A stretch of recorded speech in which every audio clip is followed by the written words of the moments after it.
দেখো, জিন্দেগিতে সবাই একবার না একবার ক্রিকেট তো খেলেছেই।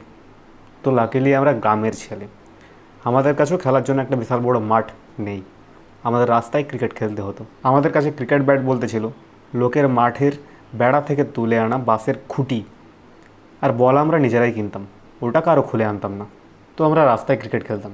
তো একবার একটা বল উড়ে গিয়ে পড়েছিল লোকের টিনের চালের উপর। তো আমাদের নিয়ম ছিল যে লোকের ঘরে বল মারবে সে বল আনতে যাবে। তো দিনেশ ব্যাট করছিল, আমরা ওকে বললাম যা বলটা নিয়ে আই। দিনেশ বলল না, দেখ রুল আছে যে লোকের ঘরে বল মারবে সে বল আনতে যাবে। আমি তো নিজের ঘরে বল মেরেছি, আমি কেন আনতে যাবো, তোরা নিয়ে আই। তো একদিন একটু বেশি ক্যাচাল হয়ে গেছিলো। তো আমরা রাস্তায় ক্রিকেট খেলছিলাম। তো একটা লোক আমাদের খুব গালি দিচ্ছিল, বলছিল তোরা ড্যাশ ড্যাশ, তো রাস্তা ছাড়া ক্রিকেট খেলা হয় না, ড্যাশ ড্যাশ কোথাকার। তো অনিকেত ব্যাট করছিল, ওর কিন্তু খুব রাগ ধরে গেছিলো। ও বললো তুমি ড্যাশ ড্যাশ, প্রতিদিন সকালবেলা তোমার ড্যাশবোর্ডটাকে নিয়ে গিয়ে আমাদের খেলার মাঠে গিয়ে হেগে আসো, ড্যাশ ড্যাশ কোথাকার, আমরা খেলবো কোথায়, ডেসিয়ে তোমার ড্যাশ আমি বার করে দেবো। পরের বলে অনিকেত একটা জোরদার শট মারলো, বলটা গিয়ে লাগলো লোকটার ড্যাশে। গেলো অমনি বলে উঠলো ফুলকো লুচি ফুটলো ড্যাশ। আমাদের ক্রিকেট টিমে একটা ডিসিপ্লিন ছিল, মানে আম্পায়ারের সিদ্ধান্তই চূড়ান্ত, সেটা মানতেই হবে, আর যার ব্যাট সে আম্পায়ার। তো আমাদের ক্রিকেট টিমটার মধ্যে একটা বিশেষত্ব ছিল যে আমাদের নিজেদের মধ্যে কোনো ধরনের ঝামেলা হতো না, ডাইরেক্ট মারপিট হতো।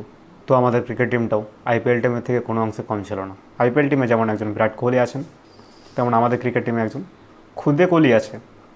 মানে ওর আসল নাম কৈলাস, ও নিজেকে কোহলি বলে দাবি করে, কোহলি, ওকে সবাই খুদে কোহলি বলে। মানে ওর ধারণা ও এত ভালো ক্রিকেট খেলে যে ও আরসিবিতে চান্স পেয়ে যেত। মানে বিরাট কোহলি ওকে কল করতে করতে করতে পারে নাই, মানে ওকে একদিন চা খেতে কল করছিল বিরাট কোহলি। তারপর বিরাট কোহলি মনে পড়লো না না, কল করা উচিত না, কারণ আমাদের কাছে কাপ নাই। একটা আইপিএল টিমে যেমন ধোনি আছেন, সেরকম আমাদের এখানে সবাই গরিব ছিল। ওদের বুমরা আছে, আমাদের কুমড়া আছে। তো রিসেন্টলি আমরা বন্ধুরা মিলে আইপিএল খেলা দেখতে গেছিলাম মাঠে, মানে ঝিঙে মাঠে। তো আমরা মাঠে মোবাইলে আইপিএল খেলা দেখছি, হঠাৎ করে কোহলি বলল যে সাউন্ডটা কম কর, কমেন্ট্রি করতে পারছে না, কমেন্ট্রিটা শুনতে ভালো লাগছে না। এই কমেন্ট্রি করতে জানে না, কমেন্ট্রি হচ্ছে একটা আর্ট, হ্যাঁ একটা শিল্প সত্তা থাকা প্রয়োজন কমেন্ট্রি করার জন্য। তোর সাউন্ডটা কম কর, দেখ আমি কমেন্ট্রি করছি। তো সিরিয়াসলি ওর কমেন্ট্রি শোনার পর আমরা বুঝলাম সত্যি কমেন্ট্রি করার জন্য একটা শিল্পসত্তা থাকার প্রয়োজন, যেটা ওর মধ্যে নেই। তো আমরা এখন বড় হয়ে গেছি, আর আমাদের বন্ধুগুলো এখন কেউ ক্রিকেট খেলে না। মানে ওরা কোথাও না কোথাও বিশ্বাসী যে ছোটোখাটো খেলায় মেতে থাকলে চলবে না, জীবনে অনেক বড় খেলা খেলতে হবে। তাই ওরা এখন নিজেদের জীবন নিয়ে খেলছে। আর বন্ধুরা, তোমরা কী করছো? তোমরাও খেলো ওই সাবস্ক্রাইব বাটনটাকে নিয়ে, হয় 6 মারো নয় 4 মারো, ক্লিক করে দাও। ধন্যবাদ।